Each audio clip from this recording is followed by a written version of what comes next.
তো আমার কাছে প্রশ্ন থাকবো আজকে আপনাদের কাছে। তসফ বিল্লাল ও কিন্তু একটা দিছে, ভিডিওতে বলছে যে কন্টেন্ট জগতের আব্বা, মানে ও অনেক যে যারা কন্টেন্ট ক্রিয়েটর তৈরি করে তাদের আব্বা। তো এই কথাটার ব্যাখ্যা কী হবে যদি বলতেন। কন্টেন্ট জগতের সকলের আব্বা বলতে একটা ভিডিও যারা নর্মালি পোস্ট করে সেটাও কন্টেন্ট।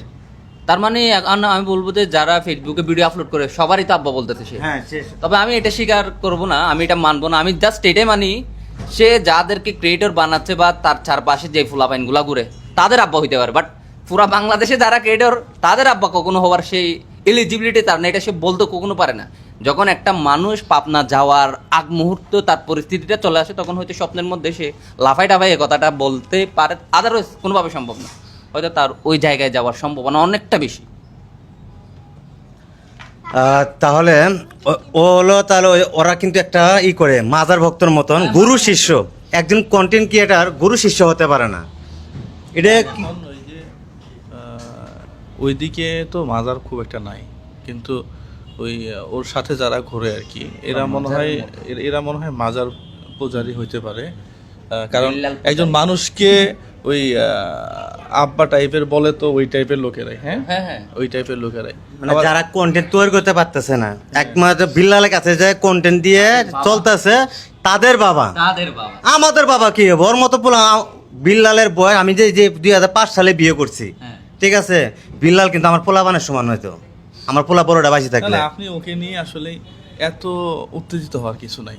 ওর এখন যে পর্যায়ে আসছে এই পর্যায়ে ওকে আমি লিখে দিব, ও যদি আর 3 মাস এইভাবে থাকে ও কুত্তা পাগল হবে। কুত্তা পাগল তো হয়ে গেছে এখন। ও আমি শুনছি তো, ও ঘুমায় না ভাইয়া, সত্যি আসলে কথা ঘুমায় না, এটা। ঘুমায় না, ও না ঘুমাইলে মানুষ দেখেন, পাগলের মতো এখন হয়। ওকে কিন্তু আমি অপছন্দ করি, বিষয়টা তা না। ওকে নিয়ে যেভাবে মানুষ রোস্টিং করে বা যা কিছু বলে, এটা তো খুব খারাপ দেখাচ্ছে। ও মানবিক কাজ করতেছিল, তার মানে 2 দিন পরে ওরে আমরা মানবিক মানুষ হিসাবে চিনতাম।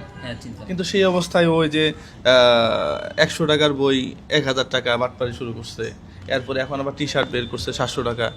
এগুলো আবার ওই যে মাদার ভক্ত যারা আছে এরা কিনবেও, হ্যাঁ কিছু কিছু কিনবেও। ওকে আগে বলেন যে মামা, তুমি মামা করে ডাকেন না, মামা করে ডাকি। যে মামা আপনি বেশি করে ঘুমান, ও খায়ও না কিন্তু। ঠিক আছে মামা, আপনি টাইমলি খান, বেশি করে ঘুমান, ঠিক আছে।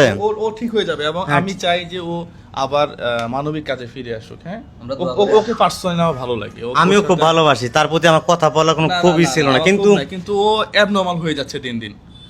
কিন্তু কন্টেন্ট জগতের আব্বা এইটা বলে আমার খুব খারাপ লাগছে, ঠিক আছে। তা আসলে ও যখন শিশু বাচ্চা তখন আমি মোবাইল ইউজ করি, আমার বয়সে এমনি দাঁড়িয়ে এমনি পাকে নেই, হয়তো আমি পরিস্থিতি শেখার আজকে এই জায়গায়, কিন্তু 2001 সাল থেকে আমি মোবাইল ইউজ করি, বললে তো আর হবো না, আমি তখন শিশু বাচ্চা। ঠিক আছে, রাগ করবেন না, ঠিক আছে। না ওই মানুষ টাকা হলে যে অহংকার বাড়ে এটা প্রমাণ।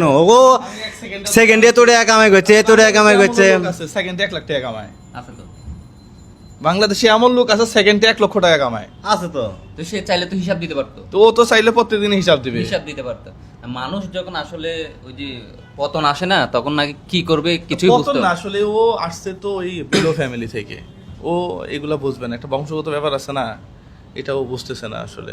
যাই হোক, ওকে ওষুধ খাইতে বলেন। না ও লাস্ট বেলা এমন একটা কথা বলছে, আচ্ছা যাই হোক, আমি না বলতে চাই, তবে যাই হোক, ওষুধ খান, সুস্থ হন, আগের মতন পেজে ফিরে আসেন, আর থেরাপি লাগলে আমরা দিয়ে দেবো। ধন্যবাদ।